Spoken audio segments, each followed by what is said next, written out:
Operating the modern artificial intelligence boom requires massive capacity. Every prompt, image generation, and language model relies on an endless physical infrastructure of servers processing data at blinding speeds. Supplying the memory chips for those servers has created a financial anomaly. Right now, top memory semiconductor companies are retaining up to 80 cents on every dollar of revenue. In early 2026, SK Hynix reported an operating profit margin of 72%. Those staggering margins translate directly to historic valuations. SK Hynix's stock price pushed to an all-time high, doubling its market cap in months, while Samsung Electronics surged past the $1 trillion market cap threshold. Industry insiders suggest these numbers indicate a move toward a business model where memory functions as essential infrastructure.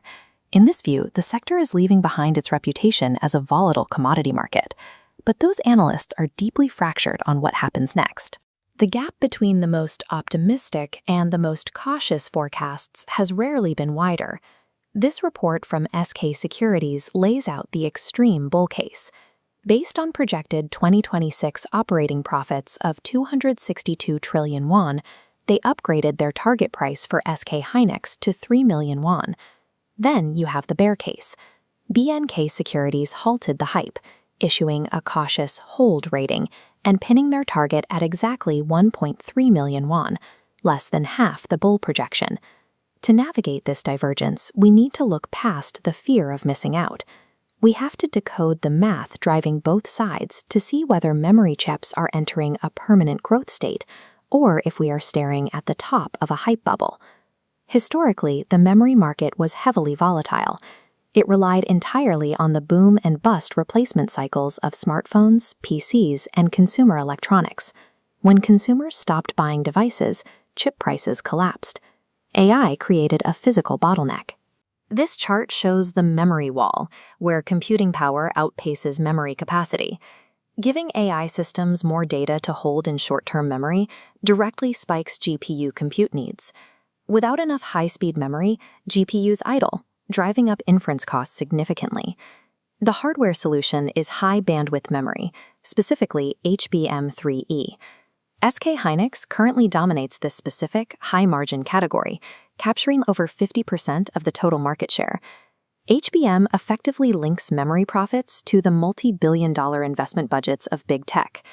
This shift moves the sector away from its historical dependence on individual consumer laptop and phone upgrades. Under the old system, chip transactions relied on 30-day short-term contracts.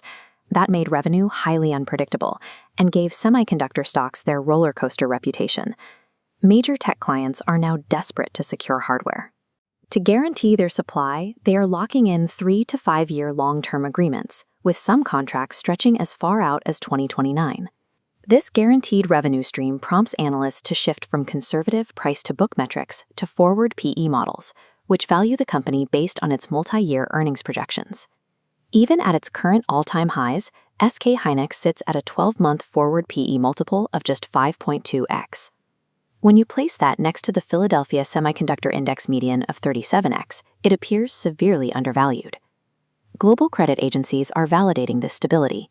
Fitch recently upgraded SK Hynix's credit rating to BB+, citing expected improvements in leverage and a transition to a net cash position by 2026. The 3 million won target price is the mathematical outcome of this re-rating. If a hardware company achieves the contract stability and profit margins of a software infrastructure firm, the valuation models adjust upward to match. But semiconductors are not software. Fabrication plants cost billions of dollars and take years of heavy construction to scale up. This physical reality is the core of SK Securities' warning. They forecast that profitability improvements will slow down in the second half of the year because the cost to produce each unit is rising. Maximizing output to meet the surge in AI demand stretches current fab lines to their absolute physical limits. Running at maximum capacity inherently increases operational expenses and maintenance overhead, eating into those record margins. Those long-term agreements also carry macroeconomic risks. If a severe economic downturn hits, big tech clients facing cash shortages may force renegotiations or default on those contracts, wiping out the guaranteed revenue. If manufacturing costs climb while demand cools off, the current stock price already reflects the absolute best-case scenario. Buying in at the peak offers investors zero margin of safety. Will AI scaling laws drive uninterrupted data center expansion through 2027? If yes, you trust ironclad long-term agreements, structural re-rating, and view a 5.2x PE as a discount. If no, you anticipate margin compression, physical hardware constraints, and a cyclical pullback. The massive gap between analyst targets has nothing to do with current balance sheets. It is entirely about how much faith the market places in big tech's willingness to spend billions on AI infrastructure without hesitation. The bull case attracts investors convinced the split between consumer and AI memory demand is permanent. It requires the conviction to hold through short-term macroeconomic noise.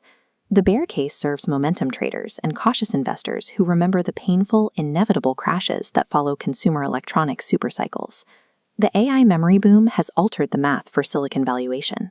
But to trade safely, you must decide if current software demand is strong enough to permanently counter the physical gravity of the hardware